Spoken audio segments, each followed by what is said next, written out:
Students, आज एक बार मैं आप लोगों को फिर एक नया चैप्टर उत्साह क्लास 10 का जो है आप लोगों को सामने लेकर आया हूं। और उत्साह का प्रथम भाग आज हमारा टॉपिक है।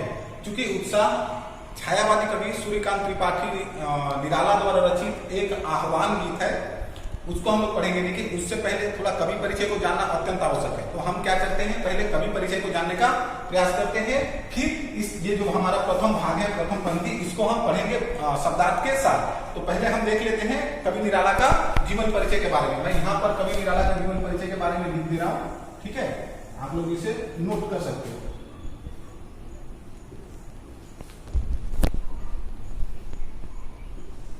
निराला ये क्या है, छायावाद के कवि है। पहले आप मैं इसको जस्ट पॉइंट्स के आधार पर लिख दे रहा हूं, ठीक है, कि ये छायावाद के कवि है, आधुनिक काल के छायावाद।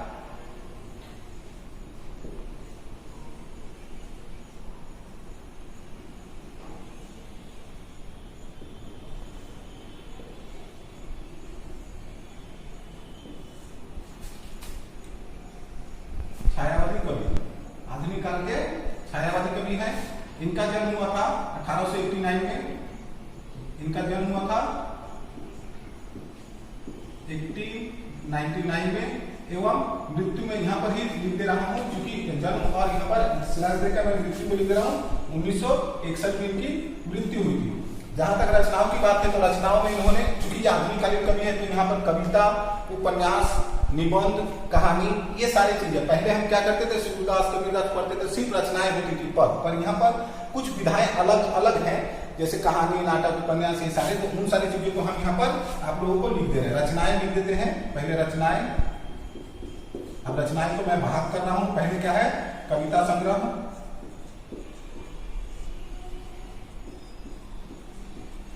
कविता संग्रह में आप लोग लिख सकते हो अनामिका, परिमल, गीतिका और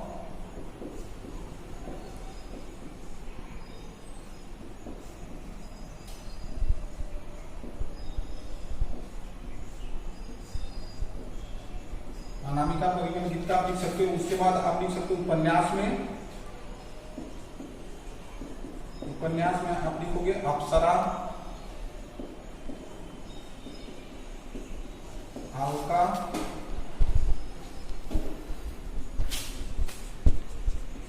और प्रभावती, ठीक है, ये हुआ हमारा उपन्यास। उसके बाद आप लिखोगे कहानी संग्रह।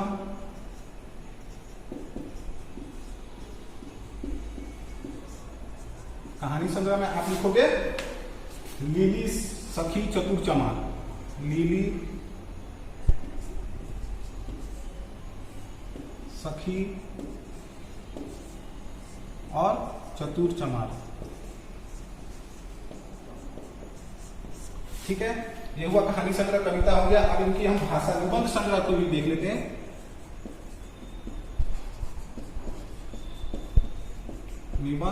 निबंध संग्रह में हम देख लेते हैं प्रबंध, पद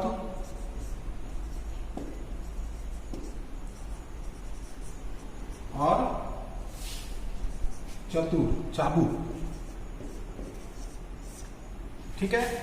क्योंकि ये आधुनिकालीन कवि है तो इनकी भाषा क्या थी, खरी बोली हिंदी थी। इसमें प्रतीकात्मक, संगीतात्मक और प्रकृति के सौंदर्य, इन सारी चीजों भी हैं जो उन सारी भाषाओं का प्रयोग किया है, जिस प्रकार हम प्रकृति कर सकते हैं।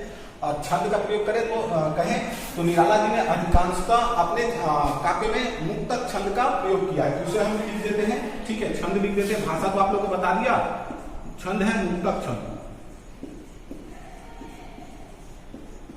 ठीक है। मुक्तक छंद का इन्होंने अपने काव्य में प्रयोग किया है।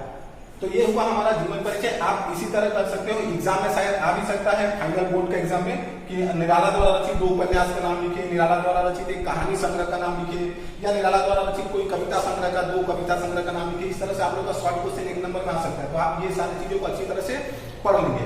अब हम आ जाते हैं प्रथम भाग की ओर। उत्साह कविता का प्रथम भाग। आप देखो यहाँ पर अपनी पुस्तक खोलो, हमारे पास भी देखो बुक है, ठीक है, हमारे पास भी बुक है, हम भी बुक से ही आप लोग करवा रहे हैं। आप अपने बुक को खोलो, बुक को खोलकर देखो प्रथम भाग में ये कविता दिया हुआ है।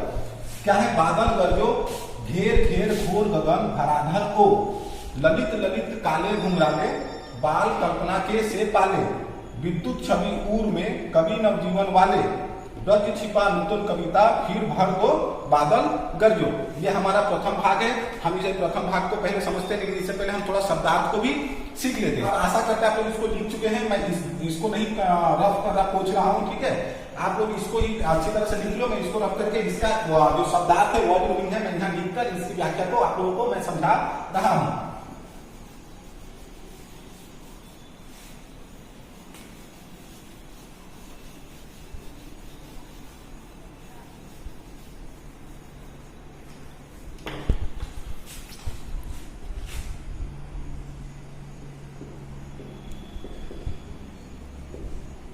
देखो जैसे पहला शब्दार्थ है घोर। बुक में आप लोग देखो घोर है ना, घोर का अर्थ है भयंकर, ठीक है। दूसरा है गगन। गगन का अर्थ आप लोग जानते ही हो, बचपन से पढ़ते आ रहे हो। गगन, गगन का अर्थ है आसमान,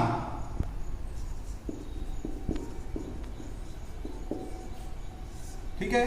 तीसरा है आपका धराधर। धराधर का अर्थ होता है बादल। उसका बाद है ललित। ललित का अर्थ होता है सुंदर।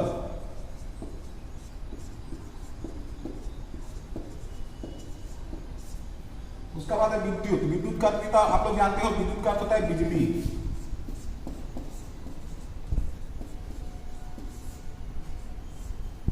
उसका बाद है नवजीवन यानी नया जीवन।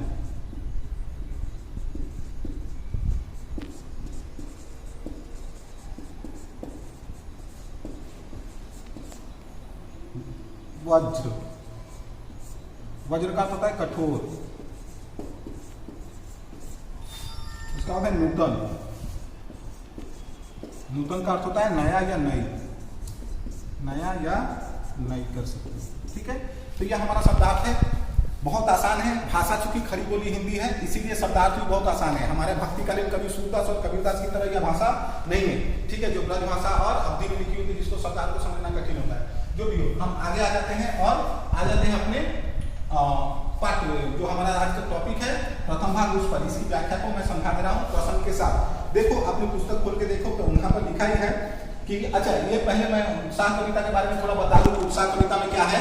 उत्साह कविता में आप कह सकते हो, उत्साह कविता में है निराला जी ने उत्साह कविता के अंतर्गत बादलों को एक ओर तो लोगों की आकांक्षाओं को पूरा करने वाला बताया है, तथा वही दूसरी ओर बादल को विध्वंसकारी विद्रोह करने वाला भी बताया है। कवि निराला इस कविता के माध्यम से सामाजिक क्रांति और बदलाव लाने का प्रयास कर रहे हैं। अर्थात यह जो उत्साह कविता है इसके द्वारा कवि समाज में एक नया क्रांति और इस क्रांति के द्वारा समाज में नए बदलाव को लाने का प्रयास कर रहे हैं। यह कविता चूंकि मैं पहले बता दिया था, उत्साह कविता क्या है? एक आह्वान गीत है, ठीक है। अब देखो इसकी हम व्याख्या की ओर आ जाते हैं। बोल रहे बादल करियो घेर घेर घोर गगन भरो, ललित ललित काले घुंडाले बाल कल्पना के से पाले। इसकी प्रसंग हम देख लेते हैं। तो प्रस्तुत कविता में या प्रस्तुत पद में महाकवि सूर्यकांत त्रिपाठी निराला जी ने क्या बोलेंगे, बादल को आह्वान करते हुए उनमें से उत्साह का आप कह सकते हो आशा किए हुए हैं कि एक नया उत्साह हम लेकर आए। किसके द्वारा? बादल के द्वारा। वे कहते हैं, हे बादल तुम गरजना करते हुए आओ, तुम उमड़ घुमड़ कर ऊंची आवाज करते हुए संपूर्ण आकाश में छा जाओ, और छाने के बाद क्या करो? तुम सुंदर और घुमावदार काले रंग वाले हो, और तुम बच्चों की विचित्र कल्पना के पतवारों तथा पालों के समान लगते हो। हे नवजीवन प्रदान करने वाले बादल रूपी कवि, तुम्हारे हृदय में बिजली की कांति और ब्रज के समान कठोर गर्जना छिपी हुई है। जिस प्रकार बच्चों में एक उत्साह भरा हुआ रहता है, तो यहाँ कवि उस बादल को बच्चे के साथ तुलना करते हुए उनमें भी एक उत्साह भरते हुए कहते हैं कि तुम्हारे अंदर भी गर्जना छिपी हुई है। तुम अपनी बिजली की चमक और भीषण गर्जना से आकाश में एक बार फिर नई कविता का संचार कर दो। बोले तुम यह जो तुम्हारे अंदर जो उत्साह गर्जना रूपी उत्साह भरी हुई है, इसके द्वारा तुम आसमान में एक बार फिर क्या कर दो? नई कविता का संचार कर दो। कवि बादल के गरजने का आह्वान करता है और उनसे आशा भी किए हुए रहता है। जहां तक इसके भाव संदर्भ की बात करें तो भाव संदर्भ में हम कह सकते हैं, कवि ने बादल को इच्छा पूर्ण करने वाले के साथ साथ नवजीवन प्रदान करने वाले बादल को इच्छापूर्ण जीवन प्रदान करने वाले के साथ साथ नवजीवन प्रदान करने वाला भी बताया है। शिल्प सौंदर्य में हम अगर देखें, शिल्प सौंदर्य अर्थात जो हम भाषा बताए थे, मुक्तक, छंद, ये सारी चीजों को हम जो बताए थे ना, वे जब निराला का संक्षिप्त जीवन परिचय में, तो यहाँ पर शिल्प सौंदर्य में वही है। कवि बादल निराला का प्रिय विषय है। बादल क्या है, यहाँ पर मैं उसके शिल्प सौंदर्य के थोड़ा सा पॉइंट्स बता दे रहा हूँ, ठीक है, आप लोग मिल सकते हो। शिल्प सौंदर्य में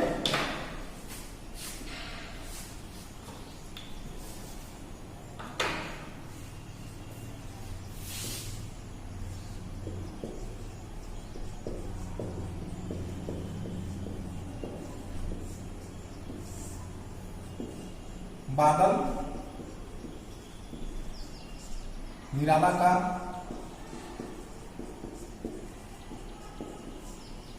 प्रिय विषय है, ठीक है। तो ये बाल कल्पना से आप लिखोगे, ठीक है, बाल कल्पना से। यहां पर क्या है, उपमा अलंकार का प्रयोग हुआ है।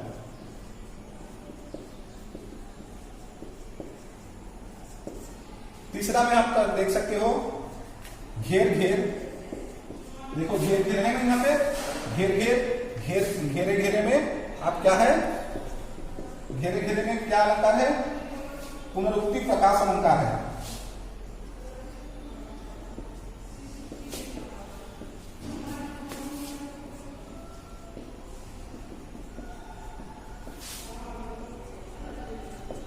ठीक है। तीसरा, चौथा में आप देख सकते हो विद्युत छवि में रूपक अलंकार है। विद्युत छवि में क्या है, रूपक अलंकार।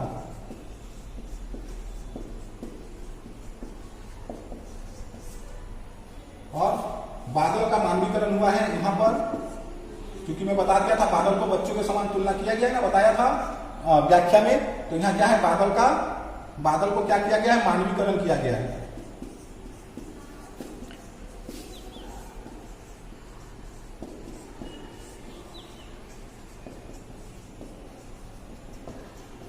ठीक है।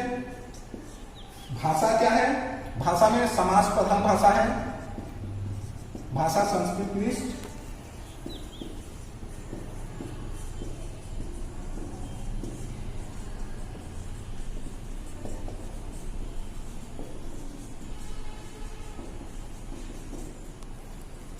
और यह सबसे बड़ी बात है, इसमें जोश और उमंग का लाया गया।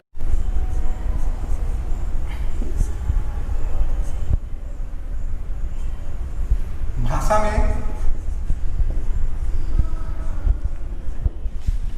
जोश और आवेश का